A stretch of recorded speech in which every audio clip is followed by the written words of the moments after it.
Hi, everyone. This is Nikhil Torsakar coming to you from Chicago with the Shelley story. Um, today we have Julie Taparia. It's a very exciting guest. It's something a little bit different. As you know, sometimes we talk about a lot of different ways of managing mental health, and mindfulness and meditation are really key in my practice, and it's something I found very valuable in addition to other conventional therapies. What we're going to talk about today is Vedic astrology and a lot of how that can inform our insights and the way we interact with the world and the way we process a lot of the, I would say, in quotes, interesting times that we live in. So I'm very excited to talk to Julie, get her insights about the world, and learn a little bit more about her background because it's very unique. So with that, I will tell you a little bit more about Julie's story, and just she can weigh in as well. So Julie Taparia has studied Vedic astrology extensively for 13 years, and under the guidance of Sanjay Rath's 6-year Parasara Jyotisa course. Her astrology passion has allowed her to work closely with Anita Dongre, a top fashion house in New York City, the United Nations, and she's collaborated with Bravo TV personalities on astrology, fashion wear, and astrology podcasts. She recently taught her first batch of students Vedic astrology in 2020, and she writes for a South Asian magazine on current astrological transits and trends. She currently works full-time in healthcare strategy and operations and holds a master's of public policy degree from the University of Chicago and a bachelor's from the University of Illinois, Urbana-Champaign. She's on Facebook and Instagram, and we'll share some of that in a little bit. So, Julie, it's great to have you on the Shelley story, and thanks so much for joining us. Oh, no, thanks for having me. I mean, what a pleasure to talk to you and talk openly about Vedic astrology when it's, a topic that is kind of underground and hidden and only the auntie scene talks about it. So it's definitely nice to talk Yeah, about this generation. yeah, for sure. So I wanted to, as you and I were talking, it's just before we got on. I find your background very interesting, and it's interesting a lot of the overlaps that you and I have because, as with you, I have a Big Four background. I won't name the company I work Exactly. for, and I also went to the University of Chicago, albeit in a different school. Yeah. And similar to you, I think recently, sort of as I go along in my journey, I've gotten a lot more into Eastern philosophies and spirituality, just to navigate, as I mentioned, some of the interesting times we live in. Oh, yeah. So, could you tell us a little bit more about your background? Because, as I mentioned, I found it extremely fascinating to go from, I guess, what you Mhm. could call a typical or traditional Oh, Indian yeah. career path of, going to a Yeah. top school and then, doing consulting and then sort of embracing this. And I don't know if it sounds like it was not like a light switch that went off and you switched into this and changed your Mhm. identity completely, but it's something that you adopted more into your practice. So maybe if you could Yeah. tell us a little bit more about that. Yeah, no, I mean, again, it all starts from, your childhood, your upbringing, and, us just being Indian, we have access to Hmm. this type of stuff. And so Yeah, any one of yeah, us can dig into this whenever we want. And, I guess my family's always been into, going to Chinman mission, going to temple. And I have, by chance, a very famous Indian astrologer uncle who lives in hmm, Bombay.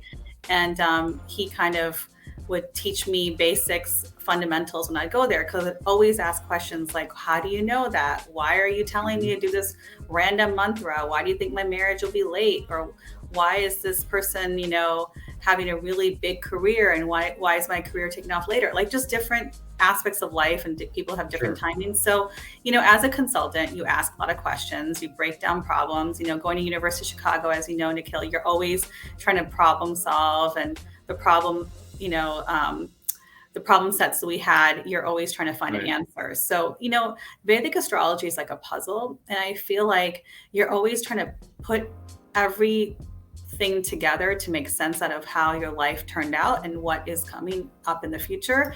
And it's not 100% accurate because we're not God, but it definitely can give you a high probability of when things will happen, if it's a good thing or a not so good thing, and what to be prepared for. Like if it's a health issue, or, will you win the lottery? Like, all sorts of different things like that. Like at least Right. like an insurance policy to know kind of what's coming up in the next 10 years of your life, so you can kind of prep for it and plan for it. So, if you think of it as, us just loving math, us being Indian, it's kind of like geometry. There's a lot of angles to Vedic astrology. There's a lot of permutations and combinations to Vedic astrology. So it's a pretty vast topic, but in the fundamentals are pretty much stuff that we all already know.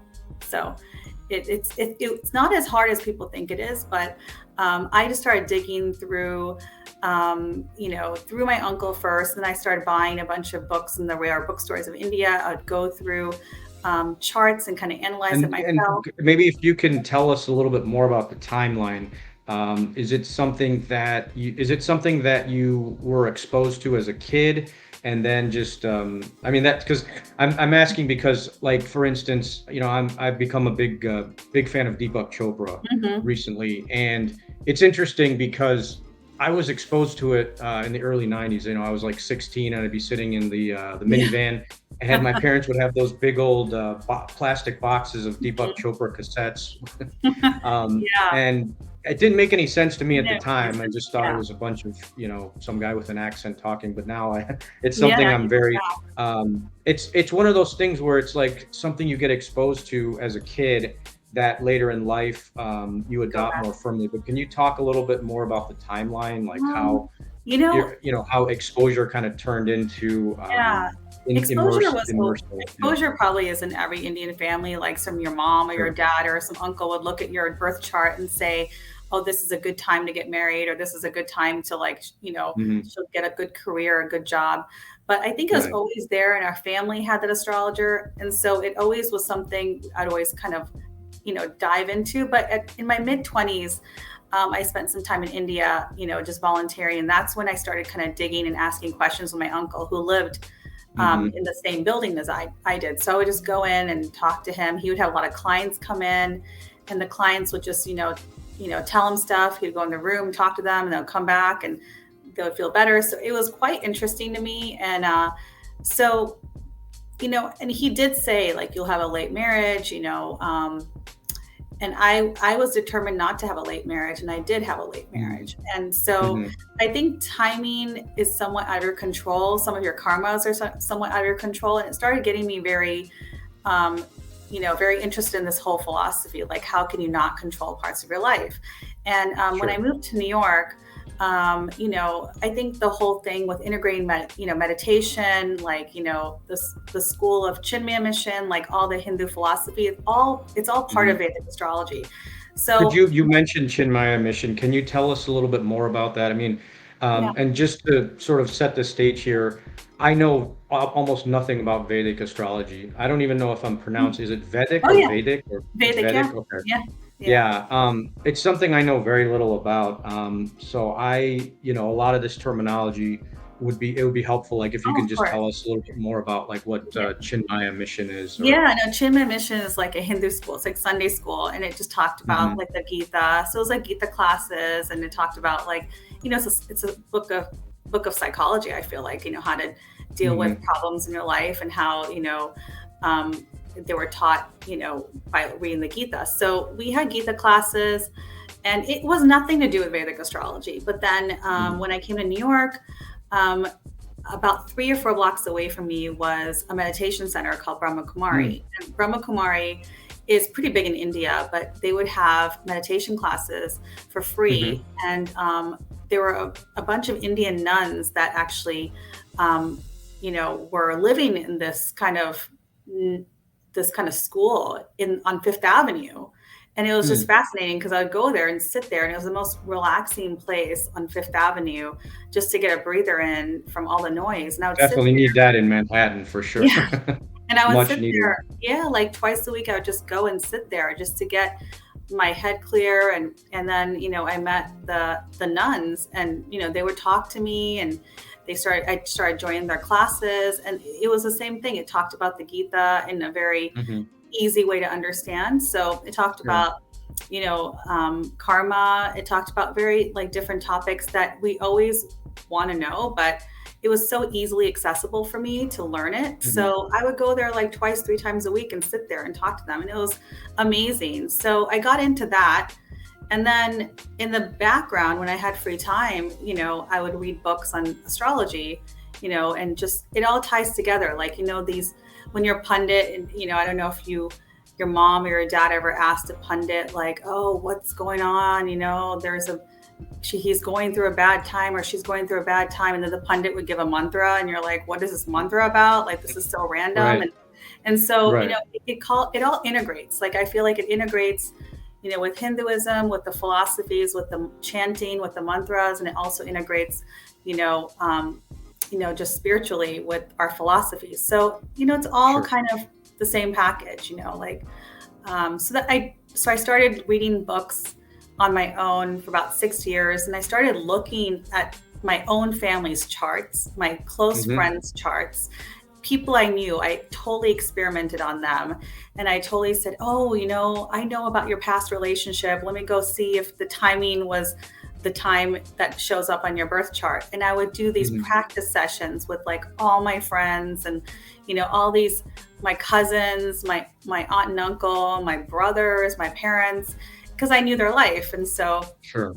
it kind of was showing a lot of, signs that there was events that took place at a certain time period, or Mhm. my brother got married at a certain time period. My mom got married at a certain time period. You could see all that stuff when you have the birth chart at hand.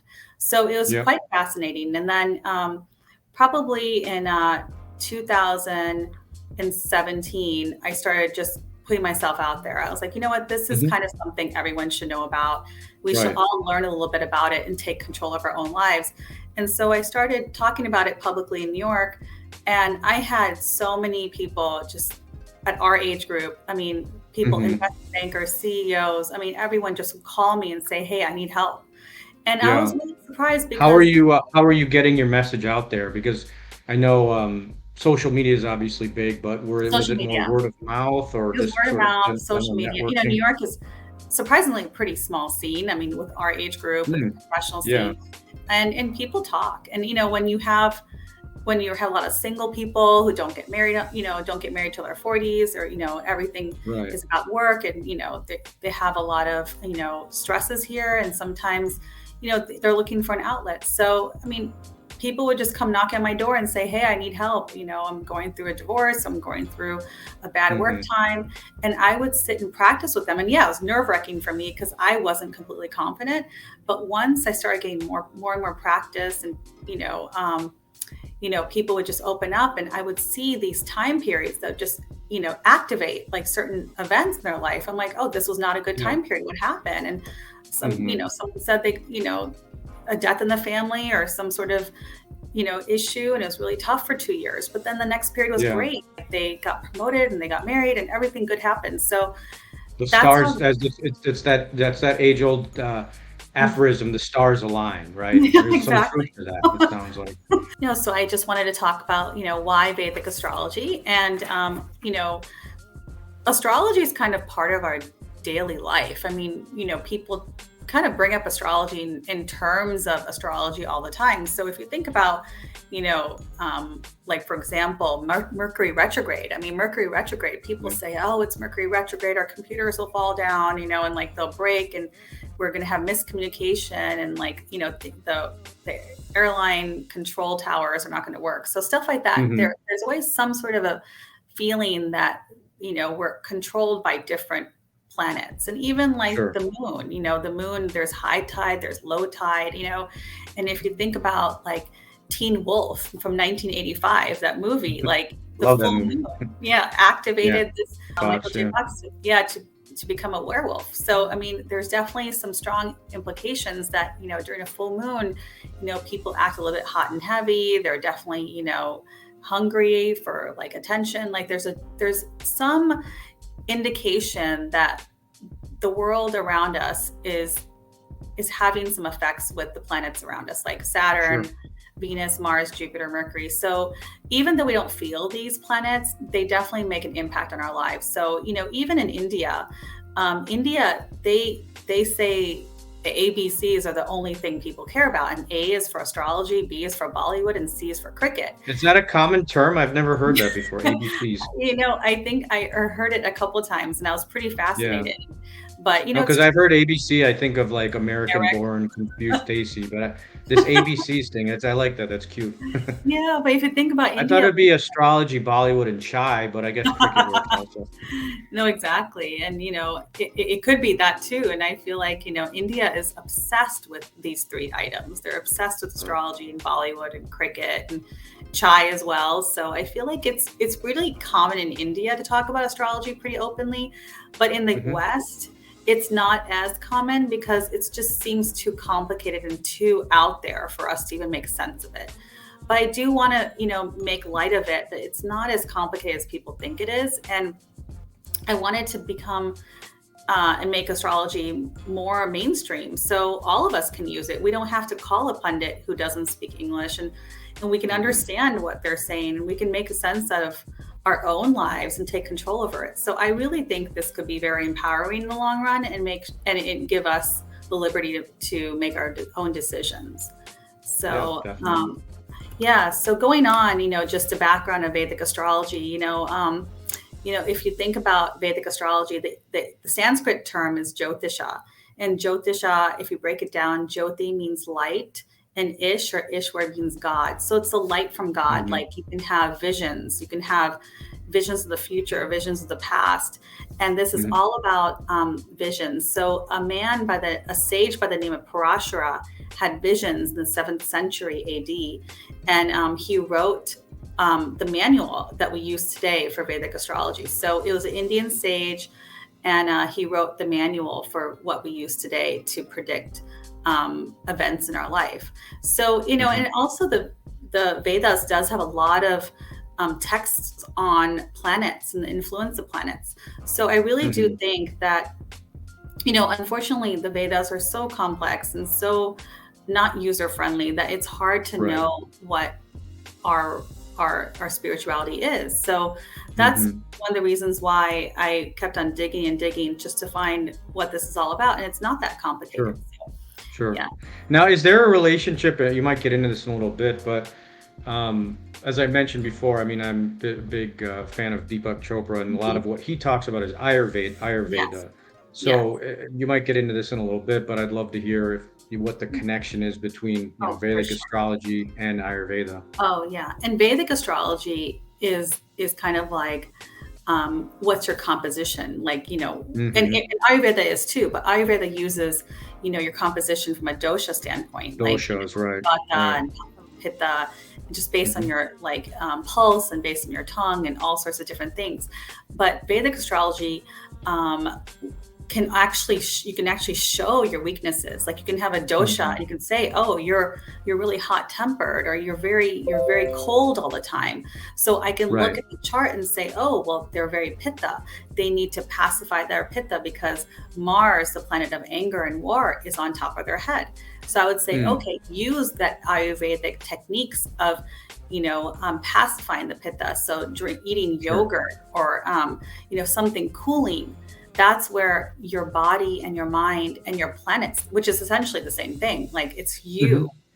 you can pacify and help yourself out with these tools. So I would say Ayurvedic remedies are a part of Vedic astrology because they'll help you overcome some of your weaknesses by the foods you eat and by the Hmm. breathing exercises that Deepak Chopra talks about, like pranayam and Sure. all these things. Like pranayam actually helps Saturn, like it helps you from clearing your head, right? Like you stop Hmm. your mind from suffering. So it really alleviates a lot of stresses. So, stress is Saturn, and we'll talk about that later. But, it's all very complementary. And that's why I love being Indian because, this is Sure. all there for us. A lot Yeah, of wisdom sort of in our DNA, I guess. it is. Yeah. Um, Yeah. I did have another question, like we talked, because you're talking about the signs, and one of the other things is with Deepak Chopra, he talks about primordial sound meditation. Now, is there something where like each of the signs is like you have personalized mantras, or is Yeah. that Yeah. Yes. Okay. Based on like, let's say your chart, I mean, if you Hmm. have Mars and Gemini, you're going to be doing a different mantra than if Hmm. you have Hmm. Mars in like a different planet in a different sign. So because Mars it's different energies and different signs and different zodiac signs. So the mantras that you speak out loud will pacify or activate a certain planet in your chart. And Mm. there's a Okay. there's actually a mathematical system on how pundits pick up the mantra for you if they're a good pundit, because they want to Mm. activate a certain place of your chart. So they would pick that number that's sitting in that chart and have a mantra that has the same syllable. So let's say I Mars see. is in the fifth house, it's five, it's number five. So you would pick a mantra that has 5 syllables. So Hmm. activate that area in your chart so it can help you alleviate some of those problems. There's a science behind all this stuff and it's pretty Sure. fascinating. But, we don't understand it, because people don't share the details of why are you doing Right. that mantra, like that's the frustrating. Yeah. Yeah. So going on, the difference between Western and Vedic astrology is that, Vedic astrology, I feel like is the king. I don't know, maybe I'm biased, but it's like the king that is the king, and all the other ones are queens. And, it's kind of like a subset of Vedic astrology, because Vedic astrology, has two differences. That Western astrology does not. Western has a sun sign, it predicts by the transits in the sky, but Vedic astrology actually has your own personal timing system. It tells you when things will happen to only you and no one else. Hmm. It'll tell you Hmm. um, what is good for you, what's not good for you. So it's really personalized, and it also gives you remedies. Like it gives you Mm. the mantras and the gemstones for you to wear, so it can like kind of balance out your life and your energies. And Western astrology doesn't have that, so that's the difference. But it's all good. Like Western is a subset, so the same methods do apply in many cases. So Hmm. so going on, 2020 was a horrific year. I mean, and we saw a lot of chaos, a lot of ups and downs. People's lives were turned over. But, Sure. we want to know why that happened. And Vedic astrology actually says there is a dangerous configuration in the sky that happens every 18 and a half years. So Right. it's fascinating because people are like, oh, it could happen, without this conjunction. But it's really when Mars and Ketu, which Ketu is the dragon's tail, come together in the sky in Hmm. Sagittarius, and it makes episodes happen. So the last time before the pandemic, 18 and a half years ago, was 9/11. I mean, that changed the whole world. Security was Right. changed. Everything has changed, the way we fly, the way we are, having racial profiling, everything's changed. Then before that, 18 and a half years ago, AIDS virus. It was the beginning of the AIDS virus epidemic, Hmm. and it was Yep. really bad. I mean, there was no cure back then, and people were dying. So a really big change globally. And before that was JFK's assassination. I mean, the whole world was looking at the U.S. and was shooken up. The U.S. totally was shaken up that time. It was before our time. Right. And Right. before that was the bombing of Hiroshima. And if you go down this 18 and a half year period, you can hit the Spanish flu pandemic from 1920. So there is something that does take place every 18 and a half years. So it's quite fascinating. So you Right. can kind of start planning and plotting, just by these, cycles in time, to kind of see what's going to happen next. And this is just the past to show you what happened in the past. And maybe we don't know Right. what's for 18 and a half years from now, but it's good to kind of mark that on your calendars. So Yeah. Set a yeah, reminder. Yeah. yeah, exactly. So going down, the next slide I wanted to just talk about is, what is an Indian birth chart? Like, how do people look at this chart and say, oh, your marriage timing is coming up. Oh, you're going to have a big Mhm. career. Oh, you're going to go to a great school, all that stuff. So this is the basics of Vedic astrology. It's a box. It's a square box. Mhm. In the square box, there's 12 different boxes that are cut up in slices, and each box is called a house. And it's pretty much your zodiac signs. So there's 12 zodiac signs. So there's 12 houses. and each Hmm. house represents something. It represents an area of your life. So one box or one house represents one area. So we have 12 areas of concern. So the number one is ourself. It's always ourself. Number two is your family life, your early childhood, maybe your family wealth. Number three Hmm. is sibling. Number four is your home and your mother. Number five is romance, children. Number six is usually enemies and health. Number seven is the marriage house. So when people get married, their seventh house is activated. Number Hmm. eight is the occult, is your spouse's wealth. It's quite segmented out. Number nine is your father. It's So higher. when we hear the word occult, does Mhm. that, I mean, obviously I hear the word cult. Is there any connotation? Because you hear the word cult and it sort of thinks about like indoctrination and Oh, sort occult. of, Occult. yeah. Yeah. Is this something completely different or is it, Like occult sciences, like, anything from that's deep and mysterious. Like I would say, okay. like, yeah, it could also show if people have a lot of planets there in their Hmm. chart, it could say that they're like in a lot of secret societies or something like that. Mm, okay. Um, Okay. but yeah, it's fascinating. And the ninth house, there's one area just for your father, your higher education, your gurus. The 10th house is the house of career. Like if you have a great planet there, you're going to have a big career. So it's Right. really easy to kind of see if you start thinking in your life in 12s. Like the 11th area of life is your social networks, your long-term gains. Like it's just, these areas of life that are pretty prominent in everyone, but we don't think about it in that way. And the 12th house Hmm. is really foreign lands, it's spirituality, it's things that are far from you, it's even losses. So this is Hmm. how Vedic astrology and even Western astrology comes up with how can we define your life in 12 different segments and how can we make Hmm. sense of it. So And that's this might just be a coincidence, but obviously 12 is also there's 12 months in the year. So yeah I don't know if is there any correlation yeah there with the houses so and the months? Yeah, so the 12 months is the 12 zodiac signs because there's, every month the zodiac changes. So Hmm. essentially, each of these homes, these houses have a zodiac sign attached to it.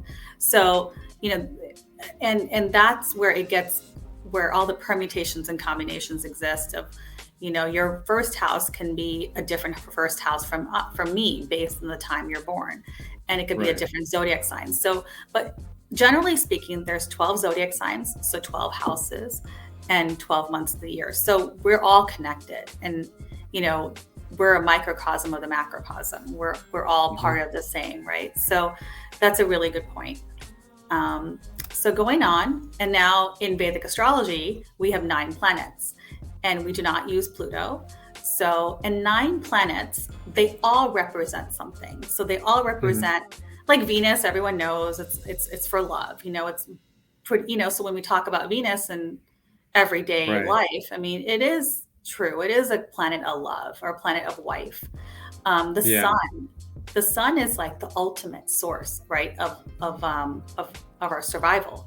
So the Right. sun is kind of like what's the highest power in a patriarchal family is your father. It's your career. It's like just your ego. It's yourself. There's a lot of Hmm. connotations to sun. The Right. moon, if you think about the moon, how there's high tides, low tides, the full moon, a lot of emotion is attached to the moon. So the Yeah. mind, the moon is your mind. So when I see people that have gone through a lot of disturbances, I'll be like, oh, this was a really hard time for you because your moon Hmm. was going through so much pain that time. So I could Yeah. see that.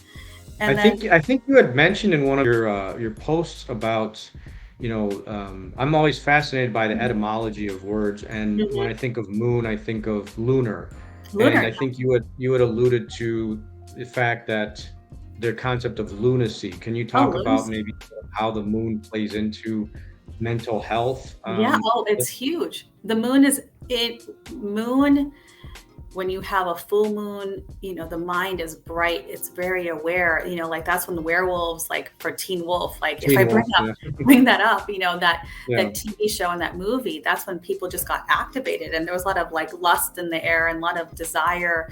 So sure. people, the moon is a bright, is bright, and so Hmm.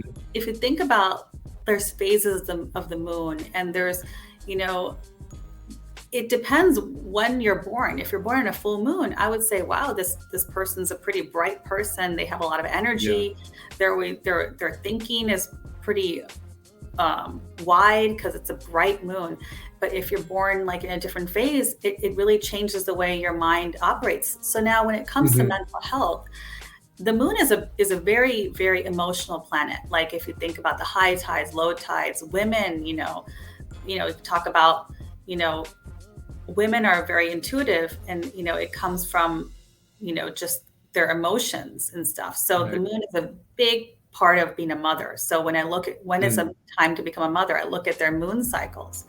And so when you see mental health, you usually see afflictions to the moon in the birth chart. So for Mm. example, you Okay. would see like Mars is kind of a soldier. It's usually a red planet in the sky. If you look at Mars ever in the sky, it's a little bit Right. red, and red is Hmm. kind of a hot planet. It shows that anger. Right. So if you have Mars next to Moon, the mind is going to get really agitated. So that's how Mm. Vedic astrology kind of figures out how's the mental makeup of a person. So Hmm. and so just going down the list, you can kind of see the permutations that can exist if the moon is near another planet. So it's quite Hmm. fascinating, and it's a puzzle, Yeah. right? Hmm. Yep. So if you look at Mars, it's a planet of the war, it's anger, but we all need it. We all need that courage to do something in our life. Yeah. Otherwise, we're just going to sit there and not have any movement, right? So Stagnant. Yeah. yeah, What about this? You mentioned Rahu and Ketu. So yeah, I see these other planets. Obviously, these are ones that we Westerners are pretty familiar with. yeah, These exactly. Rahu and Ketu, I mean, are these physical planets, or how does that No, sort of map into yeah, this whole and constellation or the solar yeah, system, I guess? and Rahu and Ketu are the north and south node of the moon. So in Okay. Western astrology, moons have shadows, and it's kind of a very it has a little mythology behind it, but the moon has Hmm. shadows. And what it is, it Hmm. represents a dragon. So Rahu is the head of the dragon, and Ketu is the tail of the dragon. So what happens Hmm. when you have Rahu, you don't have a tail. And when you have Ketu, you don't have a head. So let's say when you are running a Ketu time period, that person is checked out. They don't want it. Mm. They're headless. They're Yeah. headless. They want to live in they want to have moksha. They want to live in an ashram. They don't want to be part of society. So Yeah. it's kind of fascinating when you have Rahu, really prominent Rahus. I mean, you have strong desires to have a huge career, Hmm. expansive career. So I'll show you Right. an example, and it's quite fascinating how these planets make things happen in your chart. So, Okay. so the next one is Donald Trump's chart. So Nice. how did Donald Trump become the president of the United States? So now when I go back and I look at what is the house of career, he has the biggest career anyone could possibly have, the president of the United States. That's the largest career. So Right. that's the 10th house. So we count 1 as the ascendant, and you go to 10. So you want to see what is in his 10th house to Hmm. activate a very big career. And so when we look back, what do you want in your 10th house? You want to have power. You want to have the sun. And like you said, you want to have maybe another planet that can make it even bigger. So what does Hmm. Trump have? So Trump's ascendant, this is where his number 1 is. Do you see that AS ascendant? Yeah, I It's, do. it's I near think. MA, Mars. Yeah. Hmm. So This looks like the periodic table of elements. exactly. So Yeah. when you count 1, 2, 3, 4, 5, 6, 7, 8, 9, 10. This is his house of career. He has Mm. Sun Okay. and he has Rahu. So Sun makes him the leader. He has a lot of power. And then Rahu expands it. So he's Mm. expanded his career with the sun, which is already good in the 10th house of career. It gives him a good career. But then when Rahu expands it to the millionth times stronger. So in a way, he became the president probably because his 10th house was loaded with very strong planets that would make him rise to the top. Mm. So it's an example I wanted to show that this stuff really works, I mean, and look, he was born in a full moon. So, he's a little bit of a firecracker. I mean, he has like that sun moon opposite. When full moons happen, it's always sun and moon are opposite signs. And, that shows up in his personality. So, and K2, KE is right next to the moon. So it makes him a headless. So not to talk about him, but, he's made some pretty crazy decisions or spoken in pretty harsh or emphatic way. Interesting in quotes. That's my way of shorthand for what he is. Right. So, but just looking at this chart, you can just see a lot of things that come up. I mean, This is not hard. Anyone can do this. And if you have your chart, you count to number 10, where your AS is, find out how your career is going to be in your life. So no matter what. This thing you're showing me, this thing you're showing us right now, is there some kind of software for astrology or what? How was this put together? Yes, this is a free software. It's called Jhora, J and Hora. You can download it for free, type in your birth data. You need your time of birth, date of birth, and place of birth. And it makes this chart for you. And what is this chart? It's exactly the point in time where the planets were, the hour and minute that you were born. So it's just a snapshot of the sky. This is how the sky looked like when Donald Trump was born. There was a bright moon in the sky, and it was a full moon, and this is how the sky looked. And that's all we're analyzing, the moment of his birth. It shows up a lot of karmas. Very interesting. So that's the essence of Vedic astrology, of you're predestined. And if you think about Indians always believe in, this is predestined. I have no, a lot of superstition. Right? Yeah. Yeah. I have no free will. Now there is free will, but that's a separate topic. But, there's a lot of predestiny in Vedic astrology. So we all have to kind of understand that this is for a mindset. If you really want to get into it, some things are just gonna happen and it's out of your control. Right. So So now going down, why did he become the president later on in his life and not earlier?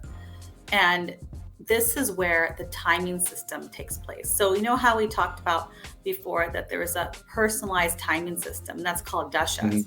So, and this is a timing system of each planet. So everyone's ruled by a planet for a certain number of years.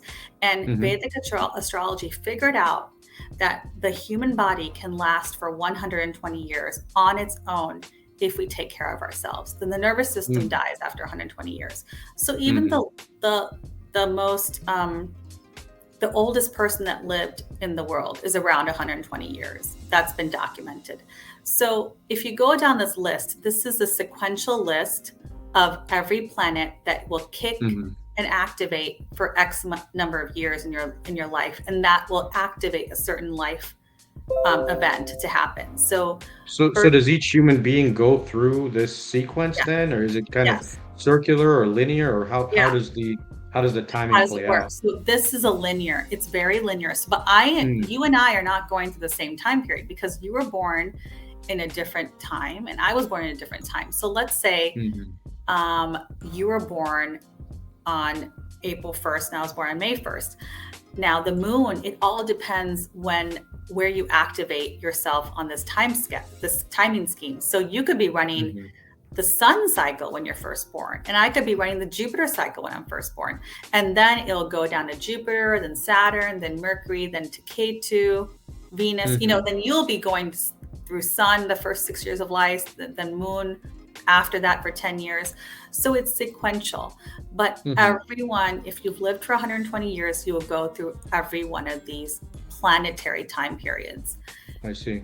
And this is where, if you talk to someone who's 90 years old, they're like, oh, for 20 years, it was really hard. I had such a hard time in my life. I worked really, really hard and I struggled and I made no money. Then after that, 20 years later, I did really well. I could probably say you were running a Saturn period for 19 years and you busted your butt. And then after that, Mercury came and it gave you some free time and some happiness. So, Hmm. You have stories like that, and it's quite Yeah. fascinating, like, One thing I find very interesting about this, going back to what I was saying about the etymology of certain mhm. words, I've definitely heard the connotation of Mars being sort of like the planet of combativeness Yeah, and I guess aggression or or whatever you want man, to call yeah, it. yeah. But what's interesting is there's that term mercurial. I don't know if you've heard of Mhm, it, but like, somebody who's um, like I think of Steve Jobs, right? He was mhm. brilliant. He was very mercurial, and Yeah, with that, it was that he was also very combative. He was very impulsive, and he would yeah, sort of be you're given to fits totally of spot on. rage and criticism. But what's interesting, if you go back, can you go back to that Yeah, explanation with Mercury? You're saying that it's related to speech, learning, intelligence. So that's kind of an interesting it is. So I'm sure. juxtaposition. It's almost like Mercury. Almost the way we think about it is we think more about that impetuous, impulsive nature. It is. Um, It's like a so child. yeah, and I Yeah. also think of sushi because I know tuna has a lot of mercury. But yeah, if you could talk a little bit more about that. Yeah, no, I mean, so when you see someone who's a leader, they usually Hmm. have good Mercuries. They have to speak Okay. in front of an audience. They have to, Right. Be motivate people. articulate. Hmm. Yeah. So usually when you see the house of career, like that 10th house, if you see Hmm. Mercury in the 10th house, that person's going to be, a leader because they'll be able to Mm. speak in front of the audience. They'll have, very strong wits. I mean, Mercury is all about quick, Mercury Sure. retrograde's quick. And, so it's about speaking, talking, working with people. And it's like a child, like, children are always kind of spastic, at times, and they have so much energy and they're just, always Right. doing something. So it's kind of very fast moving. So Sure. I'm Mm. assuming if we Okay. looked at his chart, you would see that his Mercury was really strong. And maybe he had Mars looking at it, so he would probably be more combative, Right. so Right. which this is where the combinations really matter with someone. Like he could Yeah. probably have Mars and Mercury together in the 10th house, and then you're like an angry communicator, so like Right. stuff like that. So it's not hard. I mean, it's the basic concepts, and then you dive in and you're saying, okay, how does this work in my chart? And so it's Right. it's not hard at all. And I want people to know the basics so they can go look at their charts and say, Sure. Yeah. what's happening with me. So for Have you example, found have you found that with because you mentioned like 2017 was when things started picking up a little bit and it got a mhm, lot more adoption. Did you find that with because I think your podcast with Anisha was it 2020 or it was just like 2 months ago. Yeah, 2, 3 months oh, it ago. was 2 months Yeah, ago. Okay. yeah. Because I'm just curious, like with the pandemic happening, nobody could have ever predicted this, right? Like, I I know. mean, so I'm just curious, like, did you see, were people just sort of, pounding down your door, like, hey, you got, Oh, can you help me make sense of this? Or, when people struggle, that's when you yeah, become closer to spirituality and God. And I for really sure. feel like people who go through a lot in life, the only thing they can really hold on to is some sort of belief in God. And Right. that's why I think spirituality became big. I feel Hmm. like, you know, when the material world is falling apart, when people are, suffering, you want answers. And Hmm. it's quite fascinating. I do think that Vedic astrology and Indian philosophies will become a really prominent part of society in about 20 years. I really feel Yeah. like we will become a leader in this area. It's just a matter of time, and I think that we're going to end up doing that because we'll see a lot of suffering. And when Hmm. people Hmm. suffer, you always go back to your Sure. source. So Absolutely. yeah, I Yeah. mean, COVID was, something we've Kind of a never seen. watershed moment. Yeah. Yeah, yeah. So now Mhm. going to so now, like when we talk about this timing system, you can apply what Jupiter is. So for example, Jupiter is 16 years long. So Jupiter, if you go back to the previous slide, Jupiter is Hmm. like prosperity, it's children, it's wisdom, it's Hmm. fame, it's spirituality, it's all the good things that life would provide a person. So everyone has a Jupiter, and Hmm. everyone will get some prosperity in their life. And you can time when a woman will have children if they're in a Jupiter cycle. And Right. Jupiter cycles are how long? It's for 16 years. So usually you might see women for like 16 years, like pop out all these kids and just be focused on their children and their family life, and that's it. And then after that, another cycle starts. So maybe they want to Hmm. work after that and become like something else. They want to focus away from their children because their children are grown up now. So Yeah. you've seen a lot of those people, like they get married in their 20s, pop out a couple children, work really hard to raise your kids the right way. Then now the kids are independent, you can move on to something else. So a lot of Yeah. women tend to have the Jupiter cycle in Hmm. their 20s and 30s, and that's when you'll see them get married and have children. So now, for example, the next example is Brad Pitt. So Brad Hmm. Pitt, if you look at his Jupiter cycle, happened 2003 to 2019. Hmm. So what happened to him? I mean, he had 6 children during that time. I mean, so Right. it's the fifth house. So his ascendant is here. 1, 2, 3, 4, 5. What is 5? What's the number fifth house mean? Fifth house, if you go back, fifth house means children. Number 5, romance, Hmm. children, acting, fame. And then Jupiter is prosperity, children, husband, fame, spirituality. And what happened to Brad Pitt? He started his time period in Jupiter in 2003 and ended in 2019. He met Angelina in 2004, adopted 2 children, had 1 child of his own in 2006, adopted another kid from Vietnam in 2007, had another set of twins in 2008, married Angelina in 2014, and then he was listed the most influential people in the world, and he had multiple awards, nominations. He had many blockbuster movies, and so this was all during this time period of Jupiter. So it's Hmm. fascinating, and Yeah, it is interesting. nothing lasts forever because now he's in a different time period in his life. But Yeah. this is how Vedic astrology really works, and you can really see he was really into children and fame during this Jupiter Hmm. time period. So, Mm. so it's fascinating, and based on Yeah. his karma, you could see, he was just all about children. The fifth house, Jupiter. Wow, Yeah. that's amazing. That's, there's so many different implications to this, but I'm always thinking about like with disease, right? Hmm. Because there's members of my family who, were going at a great clip, and their career was going great, their Yeah. family and everything, and then one day they would get a diagnosis of like Parkinson's Yeah. disease or Hmm. cancer or have a heart disease. And is Hmm. that like how? Obviously, there's different nuances to that, but how does that play out like with specific With charts. um, Yeah. plant? Yeah, I was just curious Um, about that. it's usually a Saturn or Rahu thing. So, Saturn, if you Hmm. go back, Yeah. Saturn is a planet of obstacles, hard work, grief, anxiety, it's suffering. Hmm. Rahu is when it's like kind of like it's so confusing. Rahu's illusions, like you don't know, like when it's Sure. hard to diagnose something, there's usually an influence with Rahu or Ketu because it's very confusing. And Saturn Hmm. usually causes diseases. Mars can cause diseases too, but Saturn usually is the place where people start aging, that the planet Saturn makes you age, makes you go through a Hmm. lot of hard work and obstacles and health issues. Hmm. And where Hmm. is health? Health is in the 6th house. So if there's planets here, Hmm. and if someone has a diagnosis randomly in their life, like 20 Yeah. years later, they are probably going through a period where some planet is being activated in their 6th house, and all of a sudden they're like, oh crap, I have diabetes or something like that. Wow. So it would Okay. show up in this timing scheme, Yeah. if there's a 6th house planet. So if you don't have a 6th house planet, most probably you're going to be healthy. But if you do have a 6th house planet, I would say, that's there.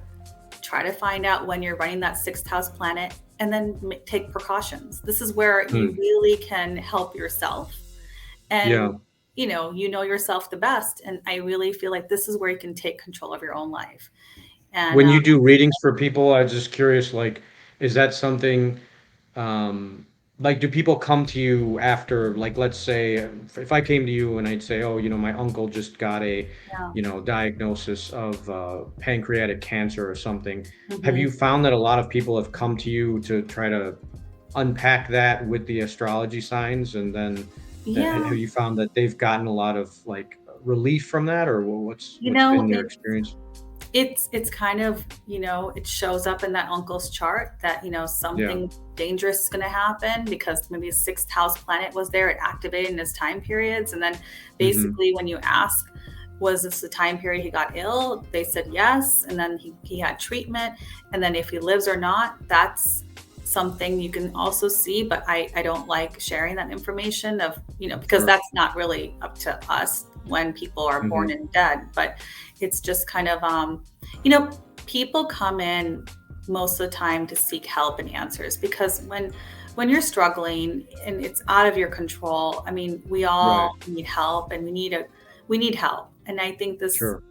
this is always going to be the case in life. But if you have some knowledge in your own charts, you really can use the Ayurvedic methods, the mantras to really Hmm. pacify some of those planets to give you Yeah. harsher effects.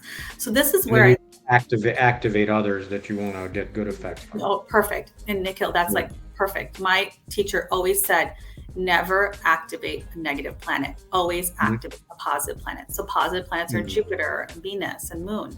So those are really nice planets. But if you think about it, half the planets are negative. So people Right. suffer. People go through life and the stuff they go through, it's mind-boggling. People don't share a lot, but Yeah. everyone has a chart with Saturn, Rahu, Ketu. Everyone has these planets. When you'll Hmm. suffer, it's kind of up to your chart. So this is Right. why I really feel like Ayurvedic, when people say, oh, I'm going to like help cure myself with Ayurveda. I mean, yeah, I can understand why people in India do that. But at the same time, modern medicine does treat a lot of illnesses on the spot. Yeah. Of But, course. you know, I think Ayurveda is good for preventative medicine and good for, you know, um, just maintaining your health. But when it's Right. acutely there and it's acutely like you acutely have cancer, that's when you need modern medicine, I feel like. Absolutely. Yeah. So yeah, but this is kind of like just a timing scream I wanted to talk about, and like just this is the basic 101 of Vedic astrology. Now, it's not hard. People can all understand these concepts. It's just a matter of applying it to our own charts. That's where things get really interesting. So, another part of Vedic astrology is remedies. That's a very Mhm. different thing. And this is where, Indians get superstitious and Indians kind of say, oh, do this mantra. And, it bothered me a lot when, a pundit would say, oh, do this mantra and, you'll get married on time. Well, it made no sense. And I Right. really wanted to get answers. And this is kind of a remedy Mhm. sheet. Like it talks about Venus. Like everyone wants money and relationships. They want good relationships. And everyone goes through really hard times and really good times. And when you're going through a hard time, like when you feel like there's a loss of love in your life or there's some sort of um, issue with a spouse, you can do these remedies. Like these are Mhm. basic remedies. So Venus is beauty. Venus Mhm. is love, it's relationships. So when you want to enhance Venus, you want to make it stronger within yourself, you do things like dancing, you do things like artwork. I mean, you can wear beautiful clothing, like you can match make, like give back that Venus to someone else and you'll get 100 times more. Um, Mhm. you can wear diamonds. I know it sounds so crazy, Yeah. but these are the things that Venus loves. And Kind of when you like pay it pay it forward sort of forward, exactly. yeah. And Shukrawar, like if you think about the days of the week in Hindi, Shukrawar is Friday, but Shukra Yeah. means Venus. So Fridays, Does that tie into, like, when you say shukriya, then that's Hindi for thank you. for Is thank there any you. relation there? I Is it wonder. shukriya? I don't know. Just Yeah, curious. no, Okay. that's a good point. I wonder. I don't know that for sure, but Friday is a day of Venus. So Friday is a day of love. Mm. So when you want to have a good date, go on a Friday. Don't go on a Saturday because Saturday is Shanivar. Shani is what? Mm. Saturn. And Saturn's a Okay. day of work. I mean, even though Saturday is not considered a day of work in our Right. day and age, but Interesting. Saturday is just not the day of love. So Mm. if you want to pop the question, if you want to, get down on one knee, do it on a Friday, so. But this is pretty much Good to know. the basics of Vedic astrology, and it's part of our life, and if we all can get a piece of it, it'll be really, I think, beneficial to everyone. Wow, this is extremely interesting. It's like I said, it's a little bit different, a little bit out of the, I Out of guess, the norm. not really comfort zone. I guess it's comfort zone adjacent because I'm very into Eastern Mm.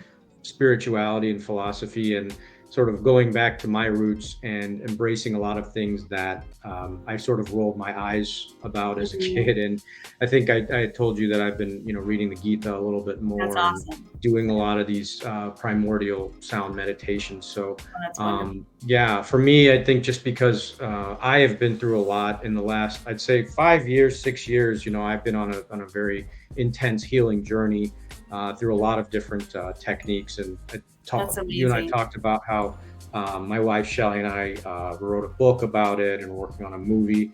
And when I find these different tools that don't get the same coverage that a lot of the, you know, a lot of the traditional things, like when we talk about medication or therapy, it really sparks a lot of interest. And it's something that I really hope that, through people like yourself and through conversations like this, more people, it becomes more mainstream, Yeah. and it'll help people, I guess, sleep better at night, just sort of knowing that there's some rhyme or reason and Yeah. some method behind the madness, as they say. Oh, yeah. That'll sort of help connect the dots, or connect Oh, of the course. constellations, of the Big Dipper, or whatever Oh, whatever yeah, astrology exactly. you want to use, right? Yeah, and So, you're doing a lot of great things for yourself. I mean, just the fact that you're doing the meditation, that's all the mhm, mind, that's all the moon. So you're yeah, really helping yourself out. I mean, these what you're doing, you're kind of finding your own remedies, but this is the way right, Indians would do it 100, 200 years ago. And I think you figured it out on your own. So that's amazing. And I applaud you all for you and your wife to really bring this topic forward and to really yeah, make it normalized, and we should talk about these things because we all need to heal and we all yeah, need society and a community in our life. So I'm yeah, impressed. Yeah. absolutely, So, yeah. yeah, no, Likewise, right yeah, back no. at you. So tell us, Julie, like, if people are interested in finding out more about, about your, what's the best way to get a hold of you? I can actually pop it up on the screen Oh, here yeah. real quick. Just, look me up on Instagram or Facebook. I Is mean, it? I have a business page. This is all for fun and it's extreme Sure. interest and hobby. And I'm happy to help people if they really have a deep interest in Vedic astrology. I Mm, don't really do a lot of readings, but if I do feel something, I will help for sure. If it, okay. so yeah. I'm gonna just put this. Is that the best way to Oh get a yeah, hold of you? great. Yes, perfect. Vedic Studio and My Julie Instagram. Taparia. Yeah. Great. Okay. Well, was there anything else you wanted to add, Julie? Yeah, no, thank you so much. I mean, I think, I hope we're like those agents of change that can really Mhm. make this, one step further into the mainstream population. So I'm really thankful that you invited me on to speak, and, happy to Absolutely. see your journey unfold. So I would love to see Yeah. that. Yeah. Appreciate that.